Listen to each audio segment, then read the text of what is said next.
കലോത്സവ വേദിയിൽ ഇന്ന് നമ്മോടൊപ്പം ചേരുന്നത് തിരുവനന്തപുരം മേയറും മുൻ കലോത്സവ താരവുമായ ആര്യ രാജേന്ദ്രനാണ്. അവരോട് നമുക്ക് വിശേഷങ്ങൾ ചോദിച്ചറിയാം. മുന്നേ കലോത്സവ വേദികളിലെ പ്രോഗ്രാംസിൽ പങ്കെടുത്തിട്ടുണ്ടായിരുന്നു.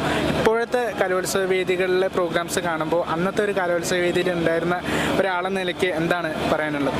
കലോത്സവ വേദിയിൽ പങ്കെടുക്കുമ്പോൾ സ്വാഭാവികമായിട്ട് ഒന്നുകൂടെ തിരിച്ചു പോകാൻ പറ്റിയിരുന്നെങ്കിൽ എന്നുള്ള ആഗ്രഹം ഉണ്ട്, എല്ലാവർക്കും ഉണ്ടാവും. കലോത്സവത്തിൽ പങ്കെടുത്ത് ഇവിടെ വളരെ പ്രായം ചെന്ന ഒരു മൃദംഗമൊക്കെ വായിക്കുന്ന തിരുവനന്തപുരത്ത് തന്നെ താമസിക്കുന്ന ഒരു സാറിനെ ഞാൻ കണ്ടിരുന്നു. അദ്ദേഹം പറഞ്ഞു, ഞാൻ വളരെ പണ്ട് കലോത്സവത്തിൽ പങ്കെടുത്തിരുന്ന ആളാണ്, എനിക്കും വലിയ ആവേശമാണെന്ന് പറഞ്ഞു. അപ്പം നമുക്ക് സ്വാഭാവികമായിട്ടും ഉണ്ടാവും.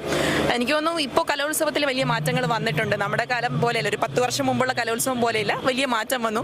നമുക്കറിയാം മീഡിയയുടെ തന്നെ ഒരു അപ്രോച്ച് എന്ന് പറയുന്നത്, കൂടുതലായി മീഡിയ വന്നു, കൂടുതലായി റിപ്പോർട്ടിംഗ് വരുന്നുണ്ട്, ചെറിയ കാര്യങ്ങൾ പോലും ജനങ്ങളിലേക്ക് എത്തിക്കുന്നു. അപ്പോൾ കുട്ടികൾക്ക് ശരിക്കും പറഞ്ഞാൽ നല്ല ഓപ്പർച്യൂണിറ്റി ഇപ്പോൾ ഉണ്ട്, പഴയതിനെ അപേക്ഷിച്ച് അന്നും ഉണ്ടെങ്കിലും ഇപ്പോൾ കുറച്ചും കൂടി ഓപ്പർച്യൂണിറ്റീസ് ഉണ്ട് എന്ന് എനിക്ക് തോന്നിയിട്ടുണ്ട്. ഇപ്പോൾ കൂടുതൽ വേദികളായി, കൂടുതൽ മത്സരങ്ങളായി. അപ്പോൾ അതിൻ്റെയൊക്കെ ഒരു ആവേശം തലസ്ഥാന നഗരത്തിൽ ജനങ്ങൾക്കുണ്ട് എന്നുള്ളത് വലിയ പ്രാധാന്യമുള്ള കാര്യമാണ്.